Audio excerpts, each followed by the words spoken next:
Hello everyone and welcome back to my channel.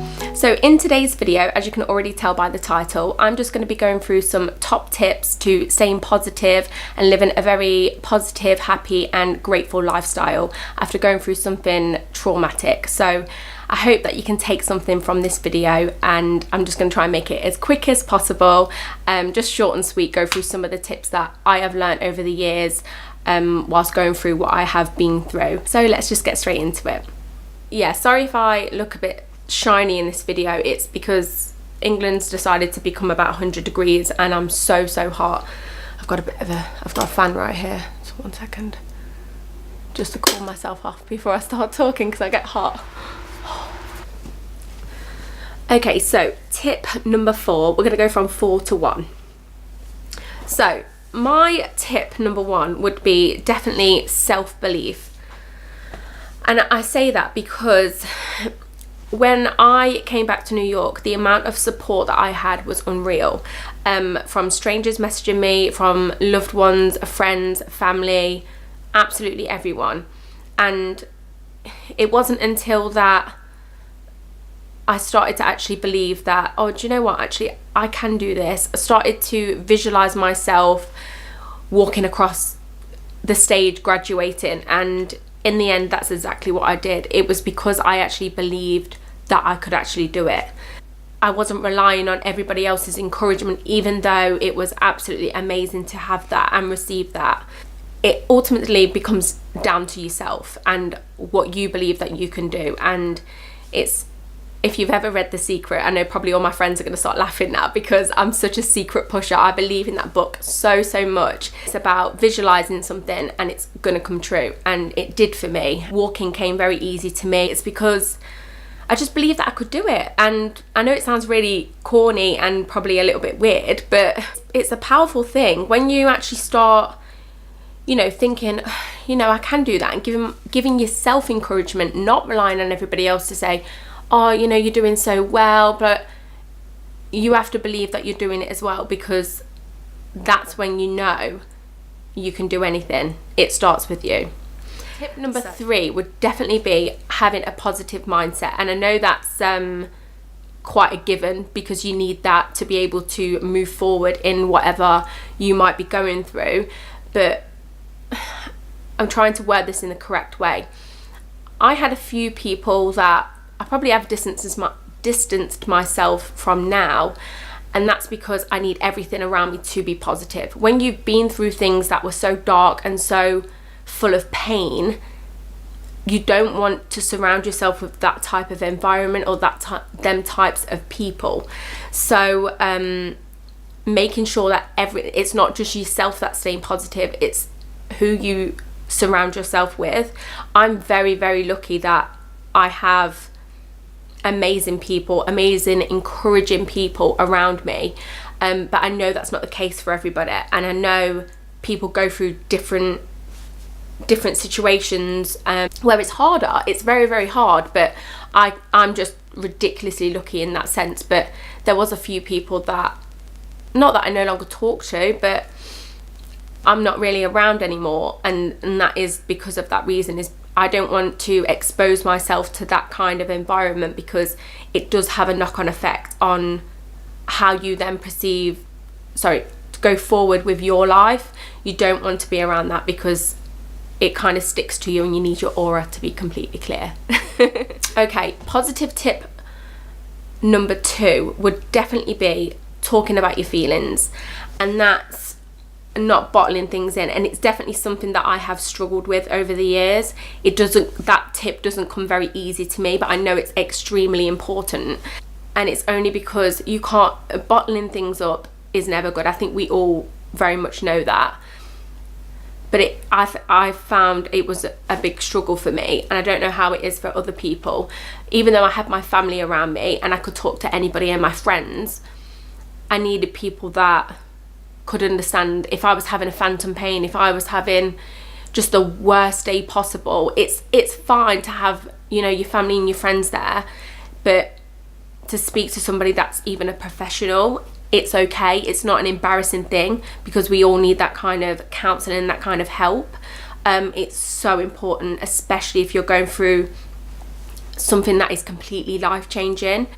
Your brain doesn't know how to adapt, and speaking to somebody that is a counsellor, they know exactly how to speak to you and give you the right amount of advice and the right tips to kind of move forward, that you probably won't get from speaking to family and friends. And you know, you can get it through your doctors, and you can even just, you know, go online and have a look if there's people in your area who you can pay for yourself.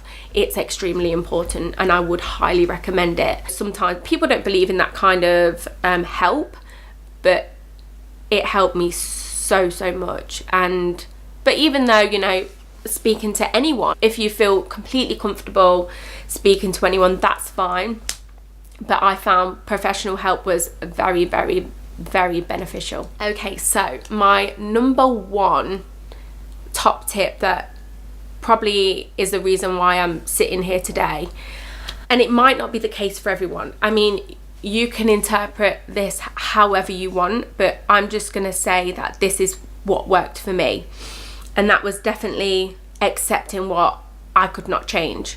I couldn't change losing my leg. I couldn't change that whole entire day, but you need to accept that, and until you do, you won't be able to move on. But I think that's because I've still got ongoing issues there. You know, I haven't resolved the case with New York yet, and that's still ongoing, and I think until that is fully completely done, that's when I'll be able to finally lay everything to rest and fully move on. But I think I've really accepted who I am, how I am. I think it definitely, when I flew back to New York, when I flew back from New York, it took me about, I would say, 2 weeks to properly look full length in a mirror. It was so hard, because there you are weeks before looking just normal like every single other person, and then when I got back, it was completely different. You know, the clothes I had, I couldn't wear, the shoes, everything had to change. And it's not just about vanity, it's about feeling as well. I think thinking about how you have to be now, and this is for the rest of your life, that was the thing that was hard. But I think it's definitely baby steps. Thinking like that, this is for the rest of your life, it isn't what I would recommend doing at first. One of my friends from university lent me a mindfulness book, and it was all about, I was dealing with a lot of anxiety at the time. I still do deal with anxiety, it's awful. But I remember saying to her, like, I cannot go anywhere by myself. And to be honest, I still can't now. It's really hard. But she told me from this mindfulness book, and she says it was baby steps. So don't think of the whole thing all at once. Think about it in stages. So if I was going to Asda, she would say, just go and pick up your keys and get in your car. That's it. That's all you really need to do. I'd be like, okay, yeah, I can do that. I can pick up keys and get in a car. That's fine. So I would do that. Okay, start driving.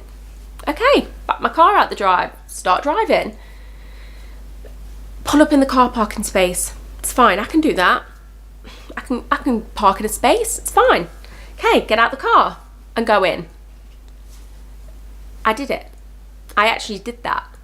And I couldn't believe it. I think I must have gone to uni the next day, or I rang her and I was like, I did it. She was so proud. And it's just about having that mindset that you can do it. And I went to Asda for the first time.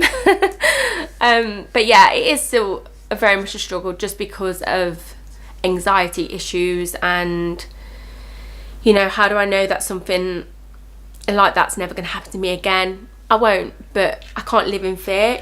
Nobody can live in fear. I think we've realised from events that have been going on, not just in the UK, but around the world every single day. You know, we can't control what happens, but we can't let anybody win. We can't let the fear win. We just have to keep going, and that's the only thing we can possibly do. Now, I would just like to add as well, one of my friends had lost a parent, and obviously I was dealing with losing a body part, and it was very interesting how similar our feelings were.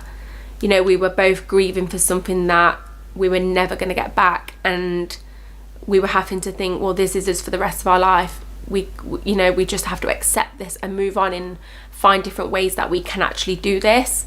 But yeah, it was quite eye-opening for me that I could actually speak to people that had lost loved ones and we could relate, which was nice. It was comforting for, I think, not just myself but my friend as well. So yeah, so I'm gonna leave it there.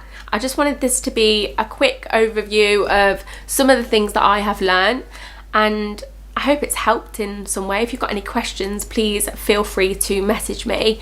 And oh, just one more thing as well, I just want to also say a massive thank you to all the love and support that I got from my storytime video. That was really, really sweet. So not just on the messages below, but texts and, you know, on Instagram messages, everything. It was really, really sweet. So massive thank you on that one. But yeah, so we're going to leave it here and have an amazing week. Stay positive as always, and I will see you in my next one. Bye.